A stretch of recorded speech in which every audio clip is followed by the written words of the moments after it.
올해 우리나라 제약바이오 기업들의 기술 수출 규모가 역대 최대 기록을 갈아치웠습니다. 주식시장에서 주로 코로나 백신과 치료제 관련 종목들이 주목을 받는 사이 막강한 기술력을 통해 톡톡한 성과를 낸 겁니다. 특히 이런 흐름은 내년부터 본격 빛을 발할 것으로 기대됩니다. 먼저 신동호 기자입니다. 지난달까지 국내 제약바이오 기업들의 기술 이전 계약 규모는 11조 4천억 원을 넘었습니다. 사상 최대 규모였던 지난해 실적을 훌쩍 뛰어넘은 겁니다. 단일 계약 규모가 가장 컸던 곳은 미국 머크의 2조 원 규모로 고용한 면역세포 치료제를 기술 이전한 GC셀입니다.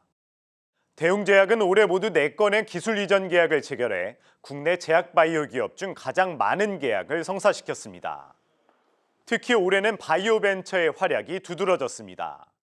레고캠 바이오사이언스와 보로노이가 잇따라 1조 원이 넘는 기술 이전을 성사시키는가 하면 펩트론과 올릭스, 큐라클의 활약도 돋보였습니다.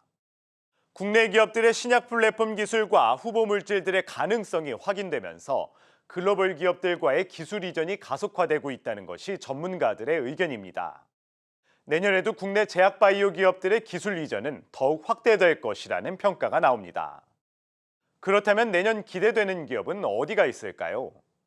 당뇨병 신증 치료제를 개발 중인 앞타바이오가 최근 임상 2상에서 긍정적인 결과를 확보하면서 기술 수출 가능성이 높아졌고, 자궁 내막증 치료제를 개발하고 있는 티움바이오도 기대감이 커지고 있습니다.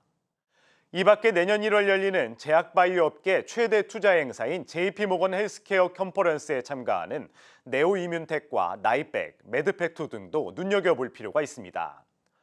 코로나19로 다소 침체기를 보였던 국내 제약바이오 기업들이 글로벌 시장에서 꾸준히 기술 수출에 성공하면서 내년부터는 본격적인 전환기를 맞이할 것으로 전망됩니다. 한국경제TV 신동호입니다. K바이오 기업들의 기술 수출을 눈여겨볼 수 있는 행사하면 역시 세계 최대 제약바이오 행사인 JP모건 헬스케어 컨퍼런스를 꼽을 수 있습니다. 그런데 이 행사에서 이르면 내년 상장을 준비 중인 이 SK팜테코가 상장 전 투자 자금을 모으는 프리 IPO를 추진한 것으로 저희 취재 결과 확인됐습니다. 성장기업부 정재홍 기자 나와 있습니다. 정 기자, 이 JP모건 헬스케어 컨퍼런스 다음 달이죠? 그렇습니다. 이제 다음 달 10일에서 현지 시간으로 나흘간 이게 개최가 되고요. 근데 원래 온라인과 오프라인을 병행해서 개최를 하려고 했는데 네. 미국에서 이제 오미크론 변이 바이러스가 계속 확산이 되면서 비대면으로만 개최하는 것으로 확정이 됐습니다. 예, 여기서 지금 SK팜테코가 이번에 추진한다고 하는 그 프리 IPO, 이 구체적으로 좀 어떤 내용입니까? 네, SK팜테코는 이제 SK가 100% 가지고 있는 자회사입니다. 그래서 글로벌 합성 의약품 시장에서 이제 위탁 생산 CMO로 통합 법인을 이루고 있고요. 종전에 이제 합성의약품 CMO의 사업을 아마 하고 있다가 그와 더불어서 바이오의약품 CMO까지 사업을 진출하겠다고 현재 선언을 한 상황입니다. 예. 이번 JP모건 헬스케어 컨퍼런스에서 이제 메인 트랙으로 프리 IPO 트랙을 배정받아서 사업 전략을 발표하는 것으로 저희 취재 결과 확인이 됐고요. 회사가 상장 전 투자에 친 이제 프리 IPO를 통해서 대규모 자금을 조달하는 방안을 고려하고 있는 겁니다. 이 SK팜테코가 투자금을 필요로 하는 어떤 배경은 뭐라고 봐야 될까요? 그렇습니다. 저희 취재 결과를 좀 종합해 보면 SK팜테코는 이제 새로운 인수 합병 대상을 좀 물색하고 있는 것으로 좀 파악이 됐습니다. 구체적으로 중국과 인도의 제약 바이오 기업을 이제 인수 대상으로서 이제 물색을 하고 있는 건데요. 네. 금액은 이제 현재 밝혀지지 않았지만 SK팜테코가 이제 올해 프랑스 바이오 CMO 기업인 이포스켓이 지분 70%를 인수했고, 미국의 이제 유전자 치료제 CDMO 기업인 CBM 지분 투자를 위한 현재 독점 협상을 진행하고 있습니다.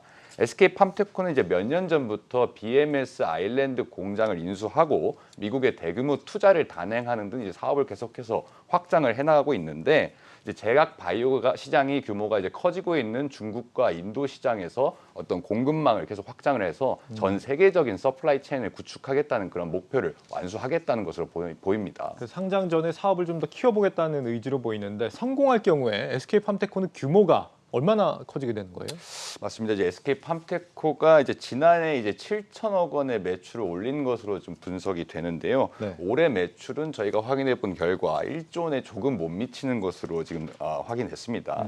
아직 삼성 바이오로직스나 셀트리온만큼의 매출은 아니지만 큰 폭으로 조금 성장을 하고 있는 거죠. 그래서 2025년까지 바이오의약품 사업에서 이제 1조 원의 매출을 추가해서 총 3조 원의 매출을 올릴 것으로 이렇게 지금 목표를 잡고 있습니다. 회사는 이제 국내 증시뿐만 아니라 여기를 비롯해서 나스닥 상장까지도 현재 고려를 하고 있는데 현재 회사의 기업 가치가 한 2조 원 정도로 이제 추정이 되거든요. 예. 상장을 하면은 시가총액이 10조 원은 거뜬히 넘을 것이라는 게 증권가의 분석입니다.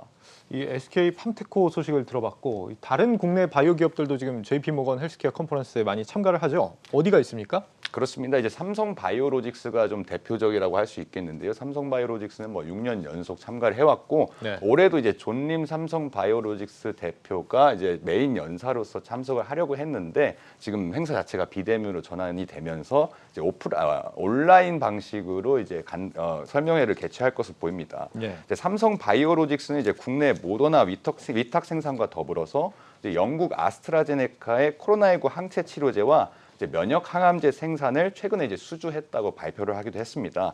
그래서 바이오 의약품의 어떤 위탁 생산과 위탁 개발 생산 사업 전략을 발표하면서 유전자 치료제 등 신사업 비전도 같이 공유를 할 것으로 이렇게 예상이 되고 있습니다. 이제 매년 메인 트랙에서 발표를 맡았던 세트리온은 이번에 불참했지만 한미약품과 유한양행 그리고 GC 놉시자 그리고 LG화학의 이제 생명과학본부가 참여를 해서 이머징 마켓 세션에 참가를 합니다. 네, 권세창 한미약품 대표가 이제 최근에 미국 식품의약국 시판허가를 받은 폐암 치료제 포지오티닙을 비롯해서 신약 파이프라인 현황 등을 이제 공유할 예정이고요. 손지훈 LG화학 사장도 발표에 나서서 이제 통풍 치료제 관련 신약 파이프라인 그리고 자가 면역 질환제 치료제에 관해서도 사업 전략을 공유할 예정입니다. 이런 지금 큰 기업들 외에도 중소 바이오 기업들도 많이 참가를 하지 않습니까? 그렇습니다. 어디가 있습니까? 중소바이오 기업은 이제 아까 크로마 리포트에서도 자세히 나왔지만 이제 당뇨병 치료제를 개발하고 있는 앞타바이오 그리고 얼마 전에 약 5천억 원 규모의 기술 수출을 단행했던 이제 올릭스가 좀 대표적으로 있고요. 네. 또 면역 항암제를 개발하고 있는 매드팩토 등도 이번 행사에 참여하는 것으로 확인이 됐습니다.